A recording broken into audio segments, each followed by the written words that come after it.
What does it truly take to build an empire from nothing? Not just to have a good idea, but to have the sheer force of will to bend reality to your vision. To look at the giants of your industry and say, move over, I'm coming through. Today, we're diving deep into the story of a man who did exactly that. A figure who is equal parts genius, pirate, and showman. This is the saga of Larry Ellison, the co-founder and driving force behind Oracle. To understand Larry Ellison, you have to start at the very beginning, because his origin story is not one of silver spoons and Ivy League connections. It's a story of being an underdog, of being told no, and of building a monumental life precisely to prove everyone wrong. He was born in 1944 in New York City to a young, unmarried mother. At 9 months old, he was adopted by his aunt and uncle from Chicago's South Side. His adoptive father, Larry Ellison, was a man hardened by the Great Depression. Having lost his own fortune, he was often critical and distant, and he repeatedly told the young Larry that he would never amount to anything. That kind of rejection doesn't just sting for some, it forges a diamond-hard core of ambition. Ellison was a bright but unfocused student. He enrolled at the University of Illinois, but his world was shattered when his adoptive mother, the person he felt closest to in the world, passed away. He dropped out. He then tried the University of Chicago, but it lasted a single semester. With no degree, no connections, and no clear path, he did what so many rebels and dreamers have done. He pointed his car west and drove to California. For the next nearly decade, he drifted, working as a programmer at various companies. He was a man with a sharp mind but no clear mission. The mission found him at a company called Ampex. It was here, while working on a database project for the CIA, codenamed Oracle, that fate intervened. He stumbled upon a now legendary research paper written by IBM engineers on a new concept, called the relational database model. For IBM, this was an interesting academic theory, but for Ellison, it was a thunderclap of insight. He saw what the giants were blind to. He realized that this system, which used a simple yet powerful language called SQL, could revolutionize how businesses stored, managed, and accessed their most valuable asset, information. In 1977, with two former colleagues, Bob Miner and Ed Oates, he founded Software Development Laboratories. The startup capital was a laughably small $2,000. But Ellison's vision was anything but small. He promised to build a commercial relational database, a product that even IBM hadn't managed to bring to market. And here's where we see the Ellison genius for marketing and psychological warfare for the first time. Their first commercial product wasn't called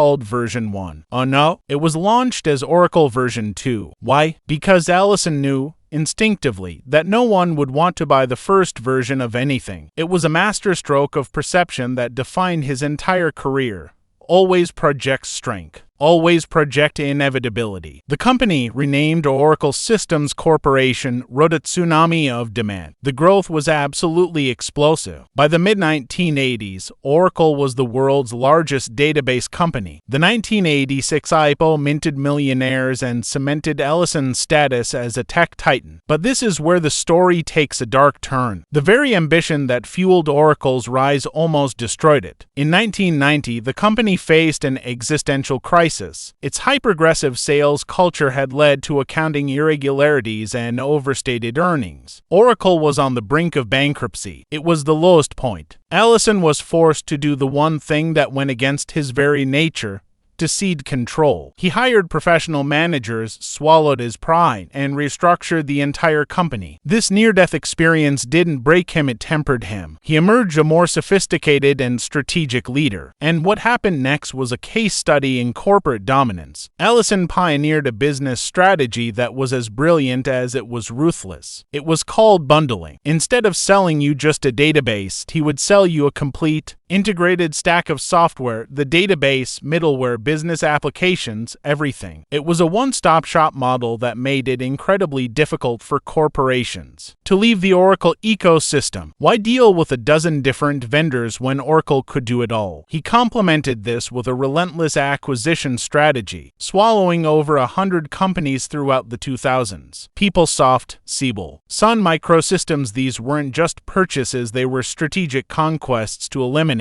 competition and absorb their customers. Now, you can't talk about Larry Ellison without talking about the persona. While his rival Bill Gates was the nerdy, pragmatic billionaire, Ellison was the rock star. He cultivated the image of a modern-day samurai pirate. His wealth wasn't just for counting, it was for living. He built a collection of palatial homes, funded a winning America's Cup sailing team with some of the most breathtaking yachts ever built, piloted his own fighter jets, and even purchased almost the entire Hawaiian island of Lanai. He was charismatic, combative, and utterly fascinating. He wasn't just building a company, he was crafting a legend. So, what is Larry Ellison's ultimate legacy? It's more than just Oracle's enduring power in the cloud era. His story is the ultimate testament to a specific kind of American ambition, the belief that you are not defined by your beginnings, but by your vision and your will to execute it. He took a theoretical concept from an IBM research paper and turned it into the bedrock